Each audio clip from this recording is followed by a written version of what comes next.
வாழ்க வளமுடன். நம்ம டிஎஃப்யூவில் இணைஞ்சு பயணிக்கக்கூடிய எல்லாருக்குமே இப்போ நம்ம 5 சிம்பிள் லைஃப் ஸ்டைல் சேஞ்சஸ் சொல்கிறோம். ரொம்ப ரொம்ப ஈஸியாக இருக்கும். இதை கேட்டு தெரிஞ்சுக்கிட்ட உடனே இதை அப்ளை பண்ணிடலாம். அப்போ இந்த 5 சிம்பிள் லைஃப் ஸ்டைல் சேஞ்சஸ் நமது ஹெல்த்தை இன்க்ரீஸ் பண்ணும், மென்டல் வெல்பீயிங்கை இன்க்ரீஸ் பண்ணும், ப்ராஸ்பரிட்டியை இன்க்ரீஸ் பண்ணக்கூடிய வகையில் இருக்கும். முதலாவது விஷயம், நம்ம உடலானது உணவினால் உண்டானது. இந்த உணவுல நம்ம எந்த உணவு ஜாஸ்தியாக எடுத்துக்கிறோம் அப்படின்னா ரைஸ் தான் அதிகமாக எடுத்துக்கிறோம். அதுக்கப்புறம் கோதுமை எடுத்துக்கிறோம். இப்போ ரைஸ் அப்படின்றப்ப இதை நம்ம டார்கெட் பண்ணி இந்த ரைஸ்னால இப்போ வியாதிகள் வர மாதிரி ஒரு சூழல் உருவாகிருக்கு. இப்போ நம்ம மாற்றி ரிவர்ஸ் ஐக்கீடோ பண்ணுறோம் அப்படின்னா நமக்கு வரக்கூடிய வேகத்தை நம்மளே சுற்றி நமக்கு சாதகமாக மாற்றிக்கணும். இப்போ அரிசி அப்படின்றப்ப அரிசியில் சிம்பிளான சேஞ்சு, பாரம்பரிய அரிசிகள் எடுத்துக்க ஆரம்பிக்கணும்.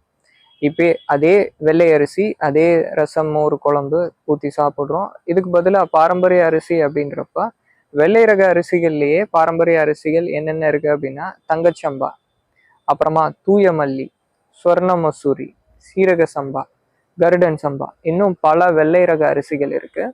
இப்போ இந்த வெள்ளை ரக பாரம்பரிய அரிசிகளுக்கு என்ன அட்வான்டேஜ் அப்படின்னா, இது சுவை பார்த்தீங்க அப்படின்னா நம்ம ஹைபிரிட் அரிசிகள், இந்த ரேஷன் அரிசி, இதை எல்லாத்தையும் கம்பேர் பண்ணுறப்ப சுவை அதிகம். அதுக்கடுத்தது ரெண்டாவது விஷயம், ப்ராப்பர்ட்டிஸ் அதிகம், மெடிக்கல் ப்ராப்பர்ட்டிஸ் அதிகம், சத்துக்களும் அதிகம், ஆன்டி ஆக்சிடென்ட் தன்மை அதிகமாக இருக்கிறது. இதில் பார்த்தீங்க அப்படின்னா ஒவ்வொரு அரிசிக்கு ஒவ்வொரு தனித்தன்மை இருக்குது. உதாரணத்துக்கு கருடன் சம்பா, இந்த கருடன் சம்பாவில் இருக்கக்கூடிய இன்க்ரீடியன்ஸு, இந்த கருடன் சம்பாவில் இருக்கக்கூடிய ஆக்டிவ் இன்க்ரீடியன்ஸ்னு சொல்லப்படுற விஷயங்கள், இது யூடிஐ பிரச்சனையை தடுக்கக்கூடிய விதமாக இருக்குது. இப்போ இது மாதிரி ஒவ்வொரு அரிசிகளுக்கு ஒவ்வொரு ப்ராப்பர்ட்டி இருக்குது. இது எல்லாமே கிடைக்கணும் அப்படின்னா அந்த பாரம்பரிய அரிசிகள் எடுத்துக்க ஆரம்பிக்கணும். அப்போ இந்த பாரம்பரிய அரிசிகள் அப்படின்றப்ப இதை எங்கே போய் தேடுறது, இது விலை அதிகமாக இருக்கும் அப்படின்லாம் யோசிக்க வேண்டியது கிடையாது. இப்போ பார்த்தீங்க அப்படின்னா யங் ஜென்ரேஷன் நிறைய இயற்கை விவசாயம் பண்ணுறாங்க. நமக்கு பக்கத்திலேயே இயற்கை விவசாயம் நிறைய பண்ணுறாங்க. அது தெரியாமல் இருக்குது. அவங்களுக்கும் அந்த இயற்கை விவசாயம் பண்ணி வியாபாரம் ஆகாமல் இருக்குது. நமக்கு அந்த அரிசி தேவையாக இருக்குது. அப்போ அப்படி இருக்க சூழலில் நமக்கு அவேர்னஸ் தான் வேணும். நம்ம டிமாண்டிங் தான் பண்ணணும். நம்ம எங்கே போனாலுமே பாரம்பரிய அரிசி எங்கே கிடைக்குது அப்படின்ற அவேர்னஸோடு இருக்கிறப்ப நமக்கு அது கிடைக்கும். நான் எங்கெங்கே கிடைக்கும் அப்படின்ற விஷயம் நான் சொல்கிறேன். அங்கேருந்து நீங்கள் வாங்கிக்கலாம். வானகம், அதுக்கு அடுத்தது சூலூர் செஞ்சோலை, இன்னும் இயற்கை விவசாய பண்ணைகள் நிறைய இருக்குது. நான் அந்த நம்பர் போட்டிருக்கிறேன் பாருங்கள். அங்கேருந்து நீங்கள் கான்டாக்ட் பண்ணிக்கலாம். இல்லை அப்படின்னாலும் நீங்கள் பக்கத்தில் யார் இயற்கை விவசாயம் பண்ணுறாங்கன்றத தேடுங்க. அவங்களுக்கு ஊக்கமாக இருக்கும், நமக்குமே ஆரோக்கியம் இன்க்ரீஸ் ஆகும். ரெண்டாவது விஷயம், நம்ம யோக பயிற்சி செய்கிறவங்க எல்லாம் தண்ணீர், சப்ப தண்ணி குடிக்கக்கூடாது. இப்போ தண்ணி 2 விதத்தில் நமக்கு கிடைக்குது. ஒன்று ஆர்ஓ வாட்டர், ரெண்டாவது டேப் வாட்டர். இது எந்த தண்ணியாக இருந்தாலும் இந்த டேப் வாட்டரில் என்ன ஒரு தொந்தரவு அப்படின்னா இதில் கிருமிகள் இருக்கிறது வாய்ப்பு இருக்குது. இதில் தேவையில்லாமல் அதிகமான மினரல்ஸு, டிடிஎஸ் அதிகமாக இருக்கிறதுக்கு வாய்ப்பு இருக்குது, அசுத்தங்கள் இருக்கிறதுக்கு வாய்ப்பு இருக்குது. இதே ஆர்ஓ வாட்டரில் பார்க்குறப்ப ஆர்ஓ வாட்டர் டிடிஎஸ் ரொம்ப ரொம்ப கம்மியாக இருக்கும். இதில் மினரல்ஸ் எல்லாமே கம்மியாக இருக்கும். அப்போ இதில் எந்த தண்ணி எடுத்தாலுமே இந்த தண்ணியை மண்பானையில் ஊற்றுங்க. மண்பானையில் ஊற்றுறப்ப அந்த தண்ணியுடைய ப்ராப்பர்ட்டி கொஞ்சம் மாறும். இந்த மண்பானையிலேயே காப்பர் பிளேட் போட்டு வச்சிடணும். ஒரு 8 மணி நேரம் போட்டு அப்புறம் எடுத்துட்டா இந்த தண்ணியில் இருக்கக்கூடிய அசுத்தம், இந்த தண்ணியில் இருக்கக்கூடிய கெமிக்கல் சார்ந்த விஷயங்கள், பிளாஸ்டிக் நானோ பார்ட்டிகல்ஸ்ல இருந்து குளோரின், ஃப்ளூரின், இதை எல்லாமே கூட இந்த காப்பர் பிளேட் ரிமூவ் பண்ணிடும். குறிப்பாக நோய் கிருமிகளாக தடுத்து நிப்பாட்டிடும். நோய் கிருமிகளுடைய செல்வால் எல்லாம், வைரஸுடைய செல்வால் எல்லாம் பிரேக் டவுன் பண்ணி அது மூலமாக நமக்கு வரக்கூடிய வியாதிகளை ப்ரிவென்ட் பண்ணிடும். நம்ம ஆரோக்கியமாக இருப்போம். நம்ம பயிற்சி மேலும் மேலும் இன்னும் இன்க்ரீஸ் ஆகும். அப்போ இந்த காப்பர் பிளேட்டு போட்டு வச்ச தண்ணி இதை குடிக்கணும். இதுலேயே தேற்றாங்கொட்டை, இந்த தேத்தாங்கொட்டை ஒரு 50 முறை இந்த மண்பானைக்கு உள் சுவர்லேயே வலது பக்கம் சுற்று, 50 முறை இடது பக்கம் சுற்று. அந்த தேத்தாங்கொட்டையை எடுத்து பார்த்தா கொஞ்சம் கரைஞ்சிருக்கும். இந்த தேத்தாங்கொட்டையை நீங்கள் வச்சுக்கலாம். அப்படி அந்த தண்ணீர் பார்த்தீங்கன்னா கீழே போகிறப்ப அந்த அழுக்குகள் எல்லாமே செட்டில் ஆகிடும். மேலே இருக்கிற அந்த தண்ணி மட்டும் எடுத்துக்கலாம். இதுலேயே முருங்கை விதை ஒரு 4-5 போட்டு இதை குடிச்சுக்கலாம். இது தண்ணீருக்கு உண்டான விஷயம். இதுக்கு அடுத்தது 3வது விஷயம், வெயில், உழைப்பு, நிலம், காற்று. இந்த 4மே இயற்கையில இலவசமா அபெண்டண்டா கிடைச்சாலுமே இதுடைய குறைபாடுனால உடல்ல வியாதிகள் வந்துட்டு இருக்கு. இப்ப இருக்கிற சூழல்ல காற்று சரியா கிடைக்க மாட்டேங்குது, வெயில்ல எக்ஸ்போஸ் ஆக மாட்டோம், உழைப்பு இல்லவே இல்லை, மசில் அதனால வீக் ஆகிட்டே இருக்கு. அதுக்கப்புறமா பாக்குறப்ப நம்ம பேர் ஃபுட் வாக்கிங், மண் தரையில கால் பதிக்கிறதே கிடையாது. மனிதர்கள் மட்டும்தான் மண் தரையில கால் பதிக்கிறதே கிடையாது. வேற எந்த ஒரு விலங்கும் செருப்பு போடுறதே இல்லை. பார்த்தீங்க அப்படின்னா மண் தரையில நடக்கிறப்ப ஆன்டி இன்ஃப்ளமேட்டரி ப்ராப்பர்ட்டி இருக்கு. அதுக்கு நம்ம உடல்ல 15% இன்ஃப்ளமேஷனை அது கம்மி பண்ணிடுது. இது ஆய்வுகள் சொல்றது, ரிசர்ச் பேப்பர் சொல்றது.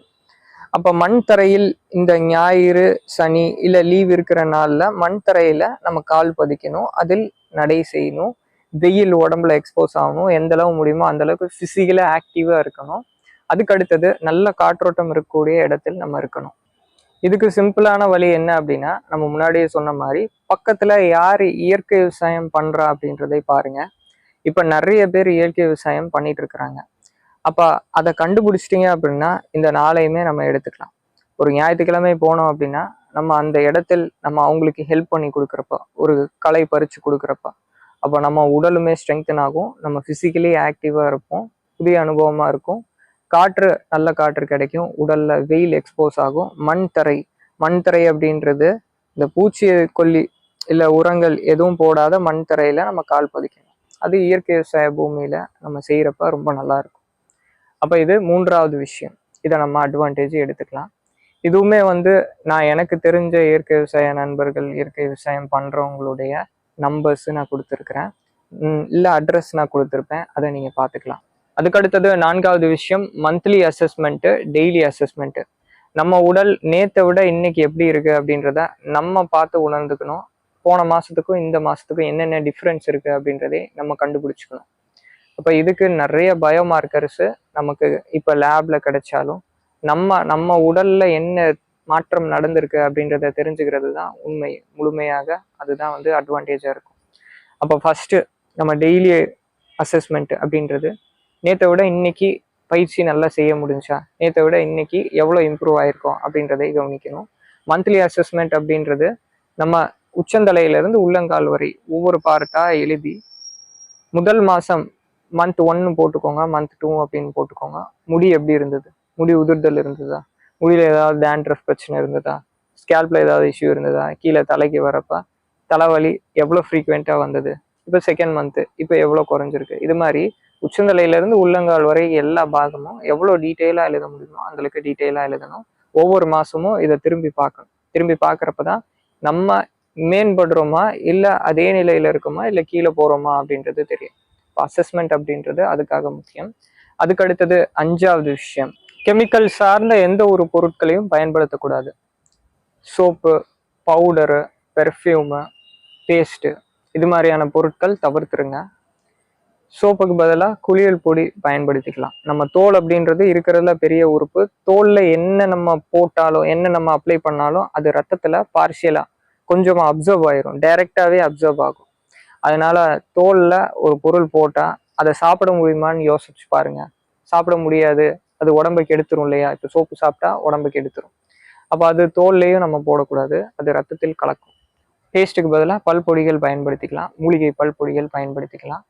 அதுக்கடுத்தது பெர்ஃப்யூம் பயன்படுத்தக்கூடாது. பெர்ஃப்யூமுக்கு பதிலாக எசென்சியல் ஆயில்ஸு நமக்கு கிடைக்கும். இந்த எசென்சியல் ஆயில்ஸு நம்ம எடுத்து பயன்படுத்திக்கலாம் தேவைப்பட்டா. இல்லை அப்படின்னா உடல் ஆரோக்கியமாக இருந்தாலே உடலில் துர்நாற்றம் எதுவும் வராது, அப்படியே ஃபாலோ பண்ணிக்கலாம். அதுக்கடுத்தது பவுடர், இதை பயன்படுத்தக்கூடாது. ஒரு சிலர் பவுடர் டெய்லி பயன்படுத்துவாங்க உடலுக்கு, ஃபேஸுக்கு. இப்போ இந்த பவுடர் டெய்லி பயன்படுத்துகிறப்ப ஸ்கின் போர்ஸ் எல்லாமே அடைச்சிடும். பவுடருக்கு பதிலாக நம்ம இயற்கையில் கிடைக்கக்கூடிய சௌந்தரியவர்தக், பியூட்டியை என்ஹான்ஸ் பண்ணக்கூடிய விஷயங்கள், பொருட்கள், இதை எல்லாமே செய்யலாம். ஒரு முறை மண் எடுங்க, நம்ம புத்து மண் ஃபேஸில் நல்லா அப்ளை பண்ணி ஒரு அரை மணி நேரம் வெயிலில் இருந்து அப்புறமா அதை கழுவிட்டா ஃபேஸ் அவ்வளோ பிரைட்டாக இருக்கும். அங்கே இருக்கிற கழிவுகள் எல்லாமே நீங்கும், இந்த டார்க் ஸ்பாட்ஸ் எல்லாமே கம்மி ஆகிறத கண்கூடாக பார்க்கலாம். ரெகுலராக பண்ணுறப்ப அதுக்கே விளைவுகள் நல்லா இருக்கும். இதோட மூலிகைகள் இன்னும் சேர்த்துக்கலாம். அப்போ ஃபேஸுக்கு நம்ம பவுடருக்கு பதிலாக வேறு என்னென்ன பயன்படுத்த முடியுமோ அதை எல்லாத்தையுமே பயன்படுத்திக்கலாம், இயற்கையில் கிடைக்கக்கூடியது. இப்போ இந்த 5 மாற்றங்கள் ரொம்ப ரொம்ப சிம்பிளாக இருக்கும். ஆனால் இதை ஃபாலோ பண்ணுறப்ப உடலில் மிகப்பெரிய மாற்றம் நடக்கும். பெரிய வியாதி வருவதை இதிலிருந்து தப்பிச்சுக்கலாம், தடுத்துக்கலாம். நன்றிங்க. வாழ்க வளமுடன்.